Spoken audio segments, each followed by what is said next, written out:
Hey, it's me. Um,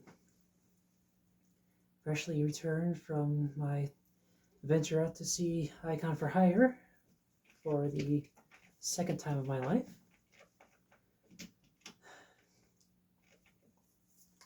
Though it didn't quite work out that way. So I guess we'll start with the good, the good news, and then we'll work over to the bad. But yeah, good news is I got down there. So there was a last minute surprise for all of us that did the VIP on the tour bus thing this time around. We got an email yesterday saying to show up at the venue no later than 4 o'clock. Okay, now the general admission doors didn't open until 7, so obviously that takes a lot of people by surprise, and we didn't get an explanation as to why. In the email, it just said show up at 4, and well, I got there probably about 3:45 after dealing with downtown Minneapolis traffic and everything. I was lucky to get in when I did. But anyway, waiting around in line wasn't too bad. It was, I think we were in line for about 20 minutes or so. And yeah, we got in. Had to hang around the upper level balcony for a while, and meanwhile, downstairs on the main level, we had Citizen Soldier doing an acoustic performance for their VIPs. Kind of a fun little bit there where the singer forgot the lyrics to one of the songs he was doing, admitted to it publicly in front of everyone. So good for a laugh. Anyway, we had the VIP meet and greet, the photo session, the selfies and the autographs, and we ended up with a group photo. I haven't seen it yet, but they promised they'll email it out to us. So excited to see how that turns out. I didn't really look all that great in the selfie I took uh, with Icon, but friends seem to think that it looked okay. But anyway, let's see. So we get done with that. We get down. We get first dibs at the merch table. I picked up a wristband, Icon Fire wristband, because I've been looking online in their web store for this thing, you know, dating back to last year, and it's always sold out. Always sold out. Especially the smaller size, which actually fits me perfectly. So I was happy to pick that up. So after that, there are three of us for the tour bus VIP package today. Um, I think there were actually more that were supposed to be there, but with how early everything wound up being, I'm guessing that there are some that just couldn't make it that early. I mean, I wouldn't be surprised because you're asking us to be there 4 hours before the show, and it's all last minute, so kind of you know kind of fucks everything up. But anyway, we get on the tour bus, and it's very casual, very very laid back, relaxed. Yeah, Rel offer the snacks. They're these they're like they're called panda. They're like cookies with chocolate filling. I didn't actually eat mine yet because I just didn't want to snack on that at that point. But I've got it in my purse, so it's ready to go. Um, yeah, and just shot the shit for a little bit. Got hurried off the bus. seemed like we were rushed out of there by the the, the tour manager or whoever it was, rather quickly this time around. So I was kind of disappointed in that, but I was allowed to speak my piece this time, and I was able to tell a story about what their song "Demons" did for me. I mean, I don't know if I actually went over that, but I got what was it? I was getting back in Icon about 2 years ago, give or take. 2022 was that summer. Kind of going through a rough patch, rough, depressive um, stretch where I just was wondering what's the point? What's the point of holding on? And I was disconnecting from the world, and just nothing mattered at all. But this I was listening to their discography. Demons came on, and about midway through, I just kind of snapped back to reality, and they got to that bridge, and if you want to call it divine intervention, or if you want to call it something else, it's just like, okay, at this moment, these words are for me. You're telling me that I didn't come this far just to get this far, and that I need to keep fighting. Which is, I don't know why exactly those words just hit me in the heart so well, but they did. Brought me back from the brink of despair, and so told that story. Handed them the letter, which pretty much outlined the same thing, and went into a little more detail on other stuff. But yeah, that was pretty much the tour bus VIP experience. They're a great couple to just shoot the shit with, and just be casual around. They're just these super chill, super friendly people, and I'm glad for the chance to get to meet them. Same as last year. So, but before we parted, I did get some goodies, and I got the wristband, of course, with the band name, Icon for Hire, of course.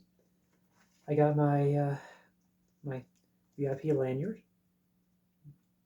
which will go next to the one I got last year. Got the autographed tour poster. And this time I actually came prepared with merchandise to sign. And this time I got the book autographed. It's already painted art. Both Rel and Sean autographed it. And I got them to autograph You Can't Kill Us, which is the album that has Demons on it, as well as Still Can't Kill Us, which has an acoustic rendition of Demons. So you kind of see the correlation there.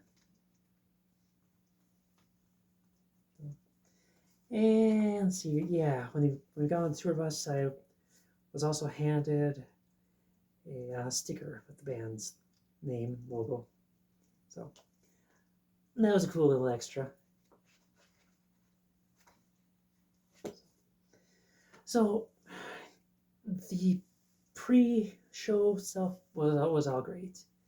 I mean, I was thrilled to be there. But we got the three of us that were the tour bus VIPs. We get off the bus, and there's this big line outside the venue. It's like, okay, that's kind of weird, but in talking with the people that were back in line again, these were the VIPs from before, the regular level VIPs that got in for the autograph session and group photo and everything. Come to find out, the venue kicked everybody out. Now this is what was it? Right around a little before 5 o'clock. and the doors officially open at 7.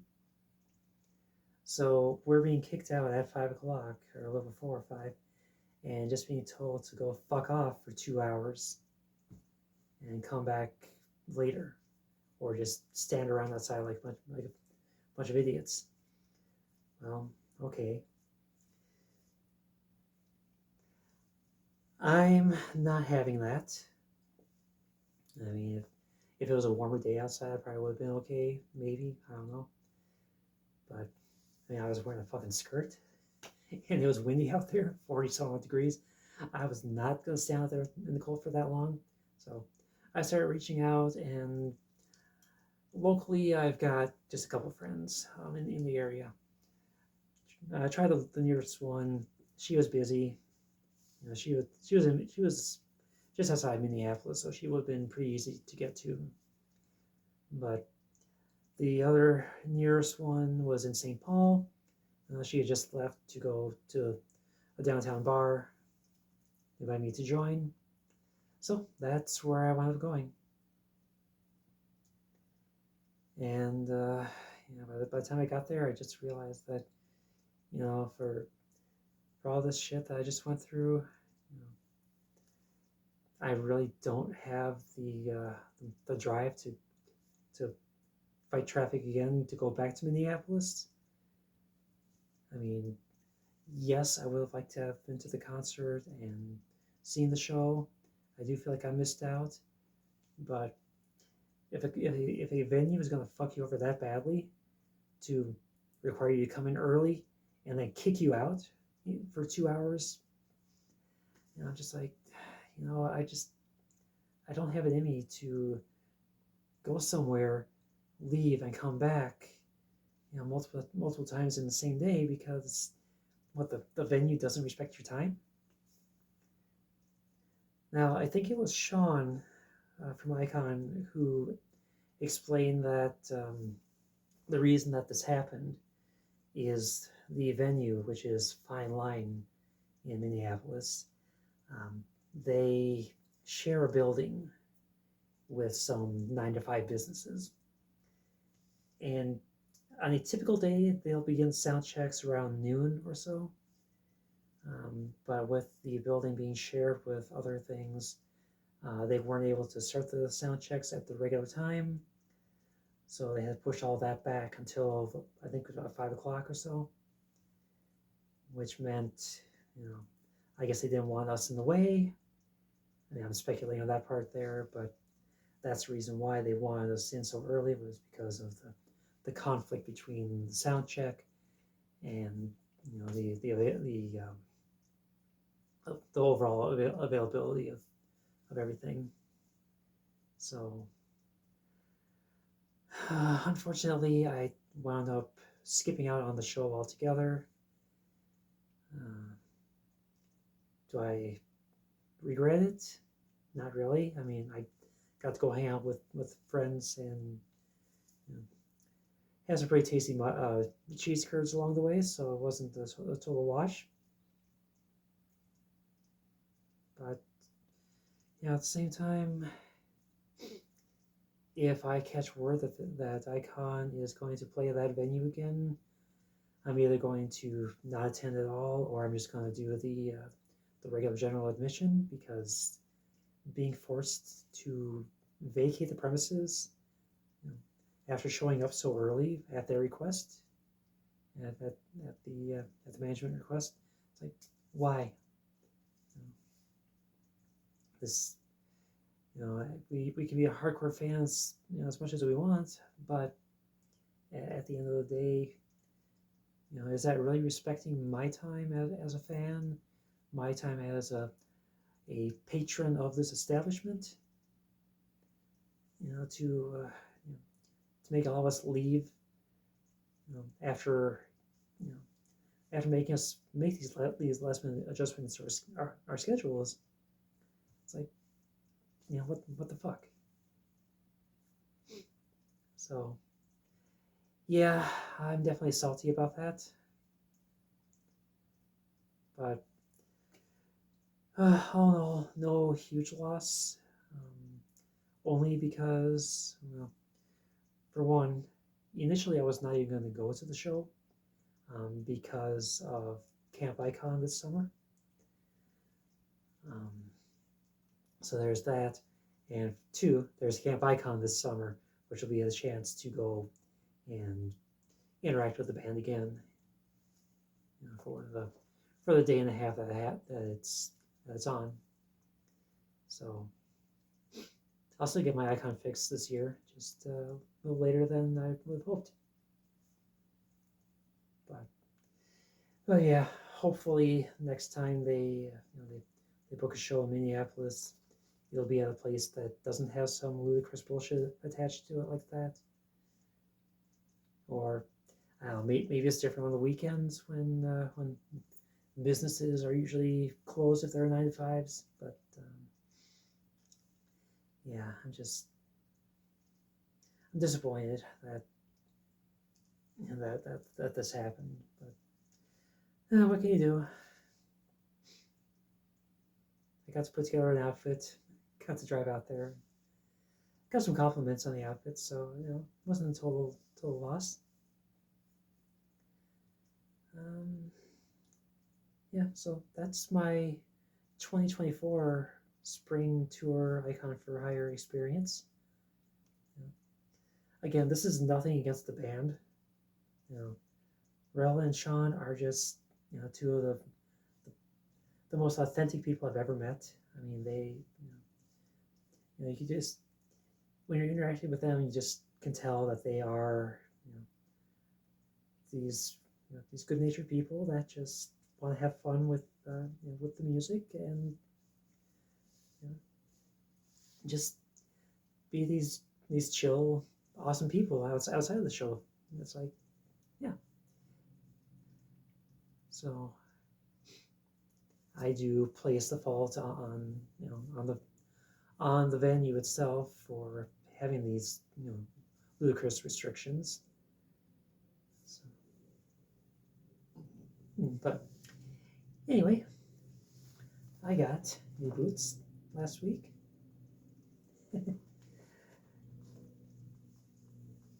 And I got my hair done. I got my hair touched up last week.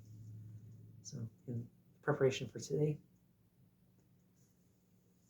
But anyway, yeah.